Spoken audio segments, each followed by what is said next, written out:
Howdy folks, it is Scanner here. Today's video is going to be a Trench Crusade mystery, and we're going to talk about something that a lot of people like to talk about a lot, which is the Church Space Program, which in the world of Trench Crusade began in 1899. And that's always met with a degree of like, oh my god, I can't believe they started it so soon.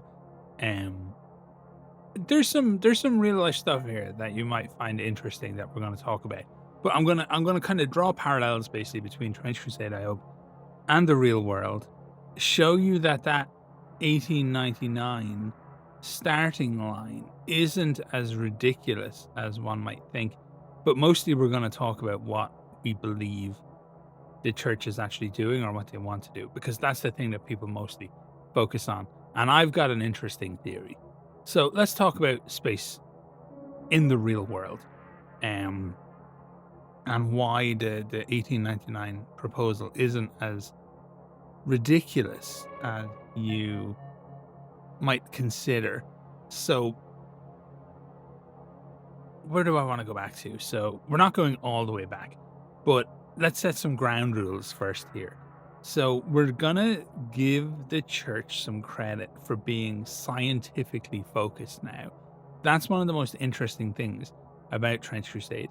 Science and faith have somewhat blended together, and the church has become very scientifically focused, very scientifically minded. If you look at, I mean, they might be crazy, but if you look at the Synod of Strategic Prophecy, if you look at the Mendelist monks, if you look even as far back as like St. Methodius, there's a lot of science doing heavy lifting in the church. Cloning of anything is ultimately cloning. The communicant program is ultimately genetic rewriting. You know, they've done some shit, basically. You can't sit there and think they're backwards nincompoops or anything like that in the Trench Crusade universe. They're clearly not. They are doing, I maintain, what they perceive structurally as the best that they can do in a world where they need to somehow live by the tenets of the Bible and also survive. So it's an interesting place to be in, but we can talk about that much more in the future. For now, let's just talk about an 1861 book by the name of A Journey Through Space. And that was written by Scottish astronomer, naturalist, mathematician, William Lech.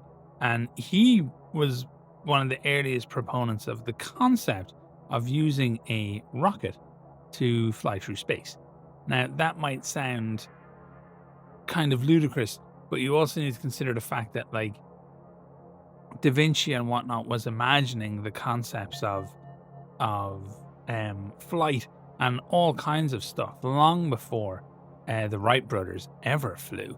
So it's just that, you know, this stuff was out there. It's the earliest known scientific description of rocket-powered spaceflight. Basically, occurs in this book, A Journey Through Space, from 1861. And then in 1895, you had a Russian astrophysicist, Konstantin Tsiolkovsky. I'm sorry if I'm butchering that name, anybody who is watching this and speaks Russian. He was the first person to propose the concept of a space elevator, which, if you don't know, a space elevator is essentially a long bridge / chain that would extend from Earth to space. So like these concepts, it's not like people were walking around going hurdy-dur like in the late 1800s with no imagination, with no scientific concept as to what the future might be. Anybody who's ever read Neuromancer as a book will need to understand that William Gibson wrote Neuromancer, which almost set the tone for everything now on a typewriter. So, you know, keep this shit in mind. Like, imagination is a great thing. So the idea of the church turning around in 1899 and saying, let's explore space, is not ludicrous, and it's not actually fucking far-fetched at all. When you throw in the fact that there is a little bit of tech acceleration occurring in the Trench Crusade universe, like it's 1914 in game, the heavy hinting is that tech in certain areas is up to around Cold War level minimum. And in other areas, it might be like World War II level minimum. So you can have anywhere from a 30 to a potentially 50-year jump in the available tech. Now, when people are saying Cold War, I'm taking that to mean 60s rather than 80s, personally. I don't think I don't think there's a bunch of trench clerics going into battle playing a Moog or anything like that. So, it's basically not a ludicrous thing at all. And we have heavy hints, if not outright statements, that there's the church is on the moon.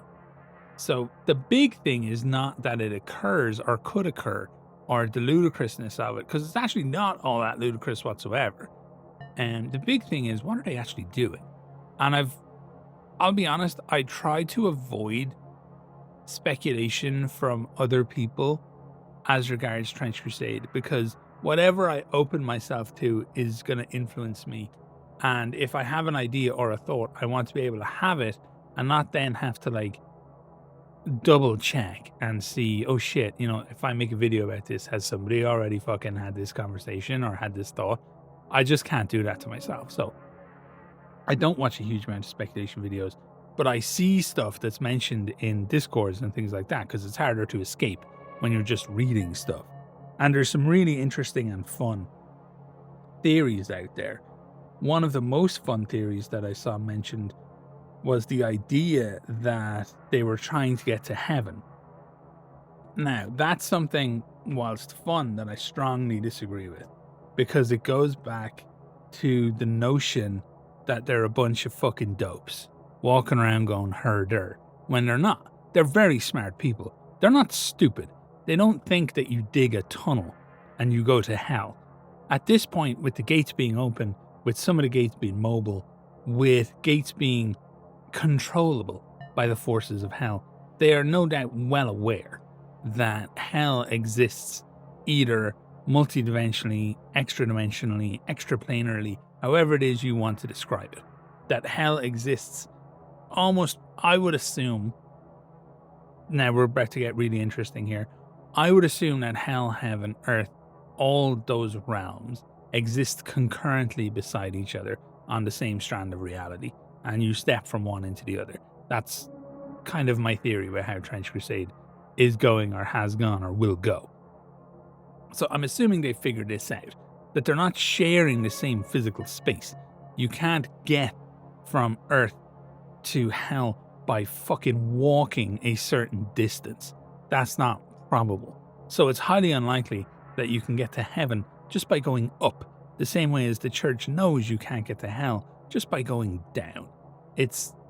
I don't think, it's an interesting and it's a fun one, the idea of these dope Christians launching themselves on bottle rockets into space, trying to get to heaven.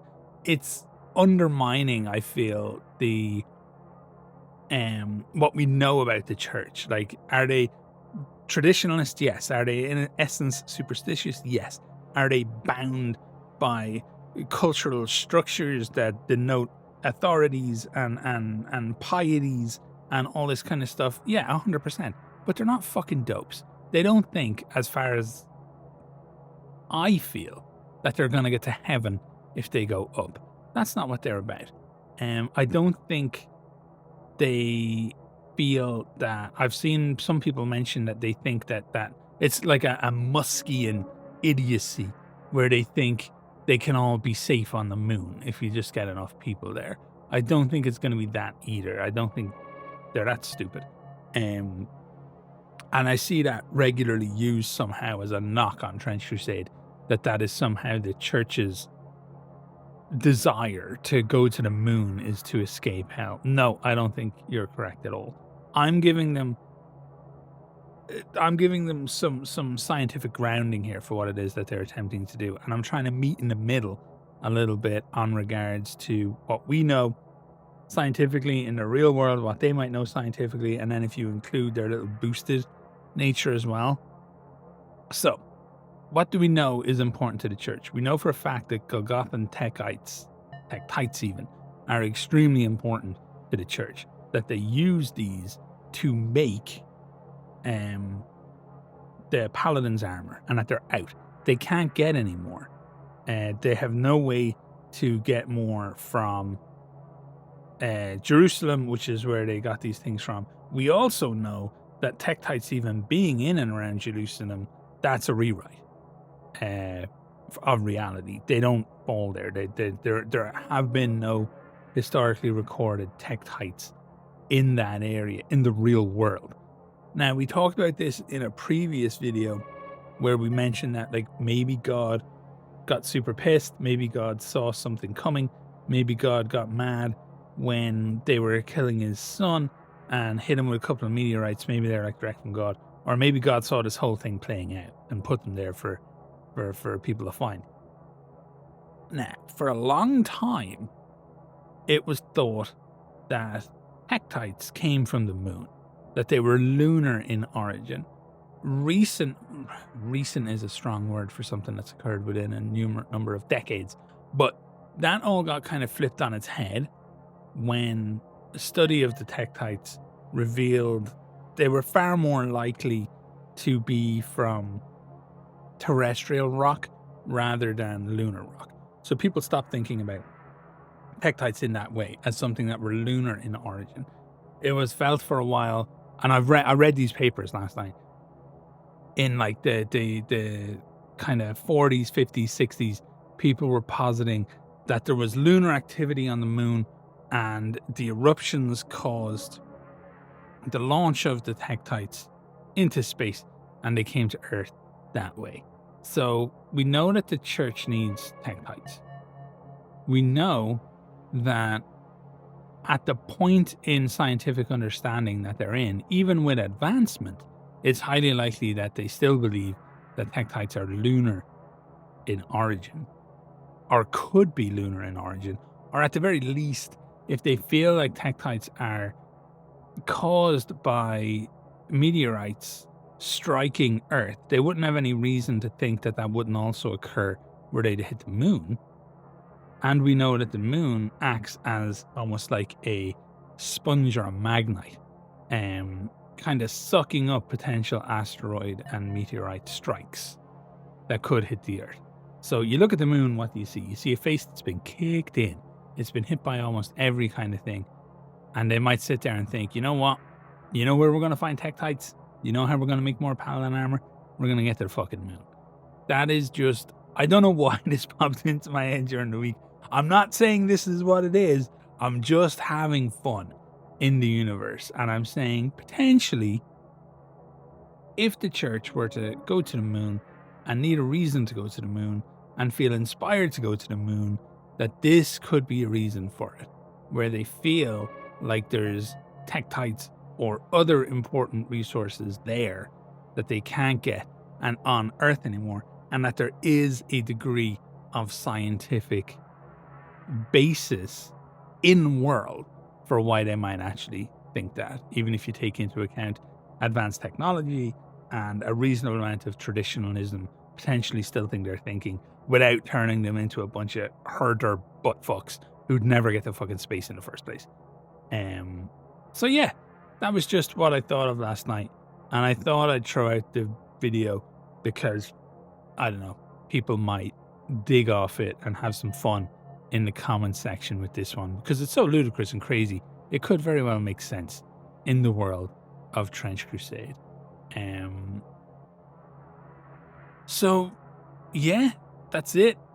Pretty interesting stuff. Oh, and one more thing as regards Trench Crusade being like crazy or whatever, advanced or whatnot.